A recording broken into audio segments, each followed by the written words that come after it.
I'm willing to bet most of you have heard of Robin Hood, the legendary medieval outlaw who robbed from rich and gave to poor. But was Robin Hood real? I'm not being funny, I'm standing right here, and of course I'm bloody real.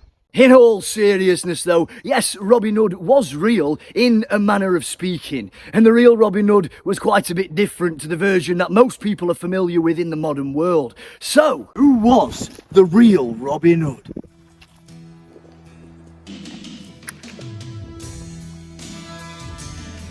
Now, I have to apologise. You see, that intro was a little bit misleading, because when it comes to identifying the real Robin Hood, it is simply impossible to single out just one individual. So if you're hoping this video is going to reveal the identity of a singular definitive Robin Hood who perfectly parallels every aspect of the noble outlaw hero from the stories, then I'm afraid you're out of luck, my friends, because there isn't one, and there never was.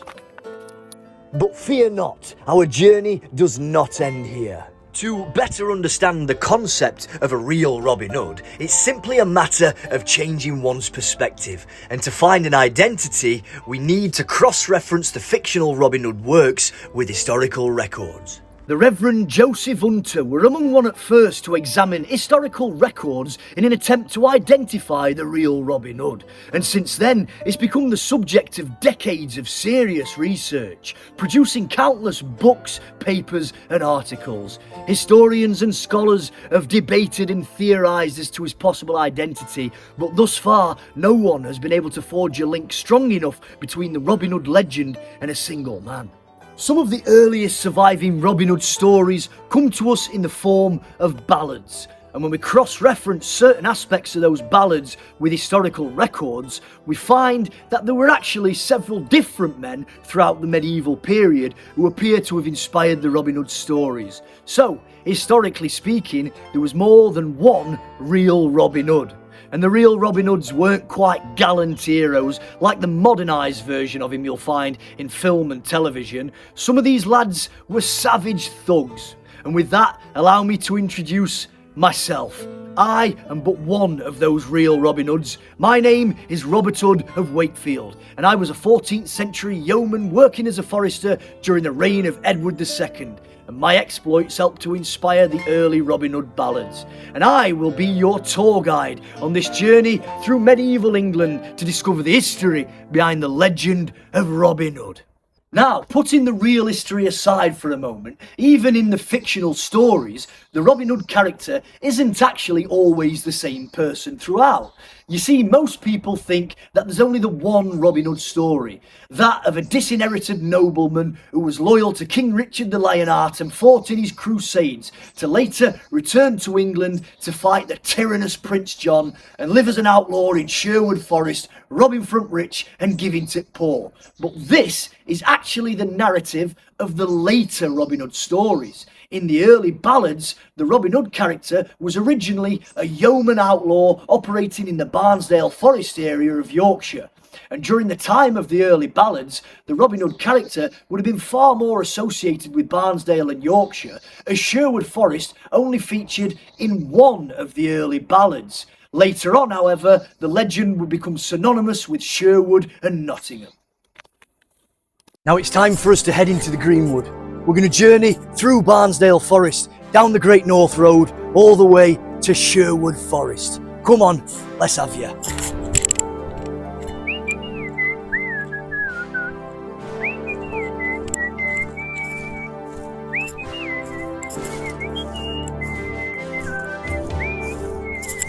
Now, the reason for some of these changes in the stories are a sign of the times. The early ballads come from a time when England was in a state of political turmoil, with baronial revolts and lawlessness all across the land. We had outlaws and highwaymen in leagues with nobility, and there were even instances of certain members of noble houses actually taking part in the criminal activities. And we see various elements of these real-life events that being reflected in the themes from the ballads. The original Robin Hood character were a brutal criminal, which would have gone down great with its audience at that particular time period. There was no giving to the poor aspect of the original stories, but the characters were still regarded as heroes of the people because they were standing up to the corrupt institutions that ran the country, and they were living their lives on their own terms, which, and I think we can all agree, is something that any peasant can aspire to do. And then, a couple of centuries later, the Robin Hood character is changed from a yeoman rebel to a disinherited noble lord. But the one thing that these different characters all have in common is they were all, in one way or another, inspired by real people who actually did exist. We are now at the southernmost edge of Barnsdale Forest. The Great North Road lay just ahead, and I've got to go and collect my gear, which I've stashed in a hollow tree, and then we head down to Sherwood. Right, so let's have a quick recap, shall we? A recap on this part of the video regarding the various different versions of the fictional Robin Hood characters, from the early ballads right through to film and television. He's been a yeoman outlaw, a disinherited nobleman, a knight, an earl. He appears in multiple different timelines, with some stories being set during the reign of King Richard the Lionheart and his brother Prince John, and some stories set during the reign of King Edward. He's even been a fox. He's robbed from rich and gived it poor. He's robbed from rich and bloody well kept it. While more modern versions of the character are a symbol of honour and good, an earlier version decapitates his enemy, sticks his head on his bow staff and mutilates the face with his dagger. He's been a courteous robber and a brigand and a cutthroat brawler. He's been a crusader, he's been the Earl of Huntingdon. He's been a revolutionary fighting for new social order, and he's been a rebel fighting corrupt members of the church. He's been a devout Catholic, and he's been a servant of Herne the Hunter. And some, unlike others, can speak in an English accent. So we can see that even in these fictional works of entertainment, the Robin Hood character certainly isn't always the same person. And, as we'll come to know, the same can be said for the historical influences behind those characters. So, now that we've established that the real Robin Hood couldn't possibly have been just one man, it's time to talk about the real Robin Hoods. Now, as I mentioned earlier, there were in fact several different real men who inspired the various fictional versions of Robin from the stories. And the more modern version of Robin that's come to be known and loved all around the world is like an amalgamation of all those real men and their stories. But now, I do have to say that we will never truly know to what extent each of these real Robin Hoods influenced the stories. After all, some of the earliest Robin Hood stories are of unknown origin, so there can be an element of wishful thinking involved. But when you examine the history of some of these lads, the parallels between their exploits and the stories are simply far too striking for them to just be coincidence. So, the obvious conclusion has to be, especially given the fact that even in the fictional Robin Hood universe, the Robin Hood character isn't always the same person throughout the centuries, that the real Robin Hood was also several different men throughout the medieval period. And here we are, Sherwood Forest. Now, I absolutely love this place. It is truly one of the most beautiful places I have ever seen. Now, don't get me wrong, Barnsdale Forest is where it all started for me, but sometime in the future, I reckon I'll come to Sherwood for good. How's that for a bit of foreshadowing, eh? Oi, oi. Now, one thing you will notice is that not all of the real men who inspired the stories were actually named Robin Hood. And the men who were named Robin Hood, like yours truly, were actually named Robert. You see, during the medieval period, the name Robin was a very common nickname for men called Robert or Robertus. So the name Robin, as it relates to the fictional Robin Hood characters from the stories, isn't as much of a play on the words robbing or robber, like a lot of people seem to think, as it is an actual name inspired by real men called Robert. Now, the fact that Robin and robbing sound so very similar is but a happy coincidence. Of that, we are feasting tonight, boys. Come to robbing.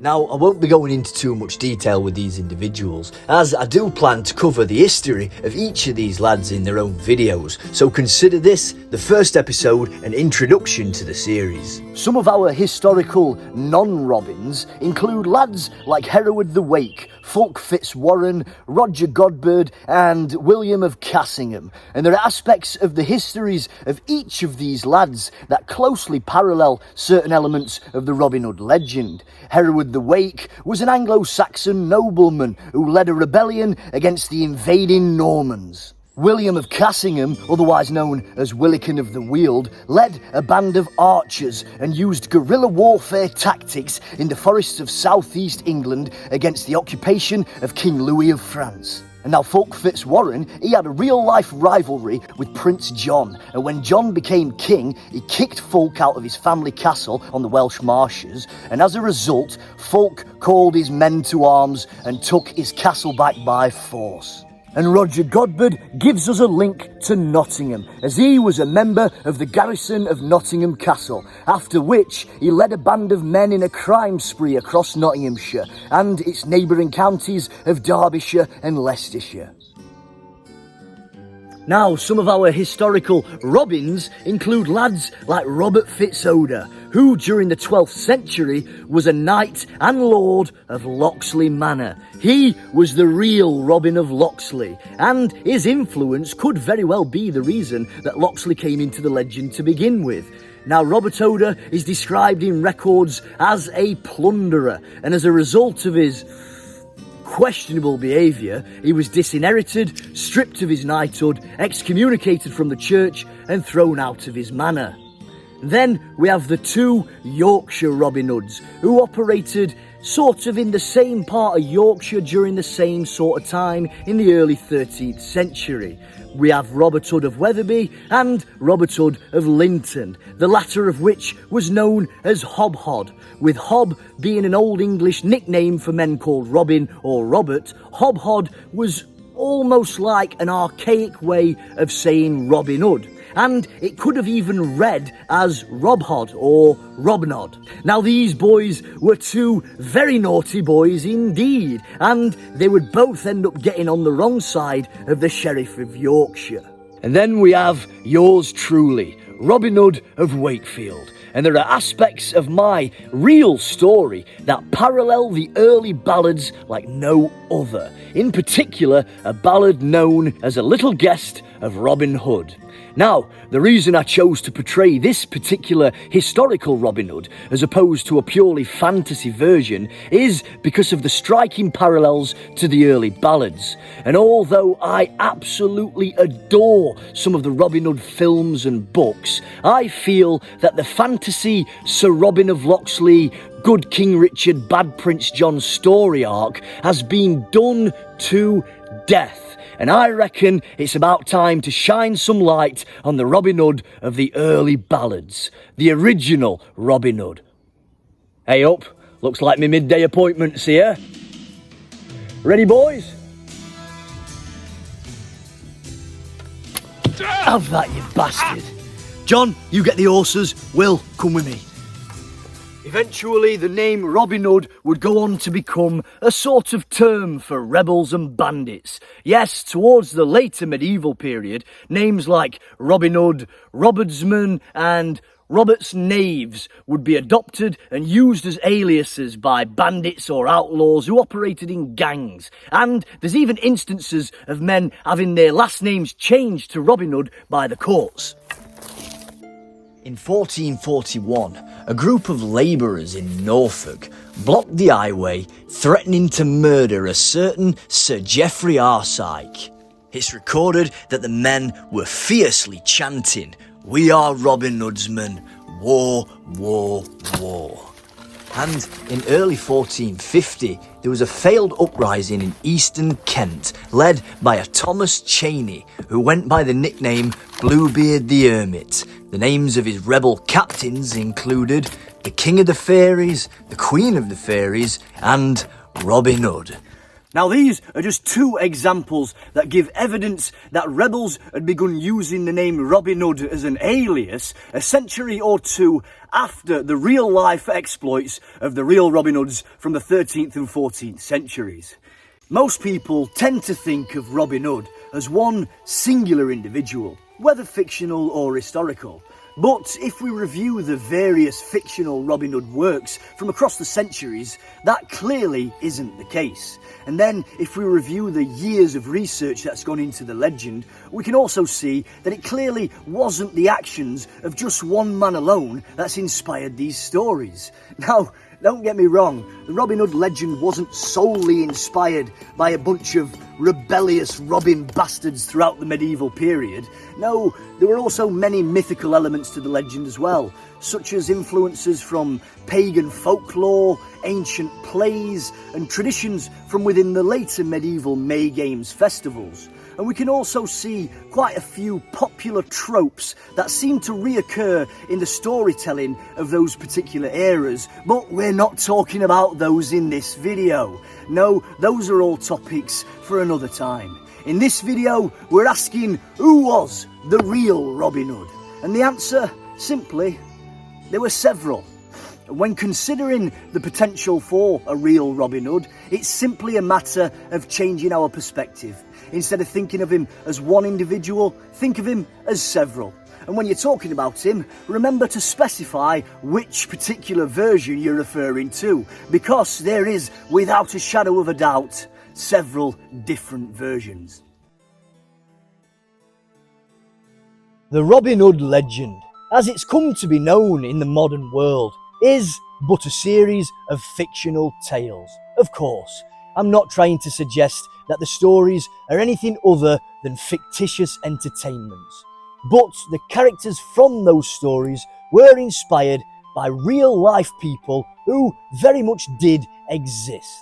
And the real Robin Hoods may not have been like your heroic, charitable, self-sacrificing Robin Hoods you'll find in modern media interpretations of the legend. And yes, some of us lads were violent, murdering thugs, but I for one think it's important that our stories be told, because after all, the lives and exploits of all those real men helped to shape one of the most enduring legends of all times. A legend that captivates and inspires people young and old all across the world.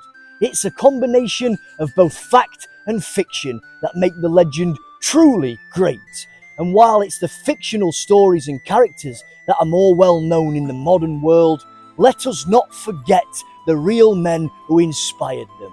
Because without those lads, there would be no legend of Robin Hood. Well, they probably would. It'd just have a different name. Well, that is all for today, my friends. I would like to thank each and every single one of you for the support and positive engagement with the channel. It genuinely means a great deal. Now, you better be getting on your way. Nightfall is almost upon us, and this place is a very dangerous place in the dark, let me tell you. Unless, of course, you're a member of my merry band, then you are very much welcome to stay. And if you'd like to join my merry band of outlaws, then all you need do is simply smash that subscribe button and allow me to welcome you to medieval England. Good night and God bless, and as always, Herne Protect Us. Herne Protect Us.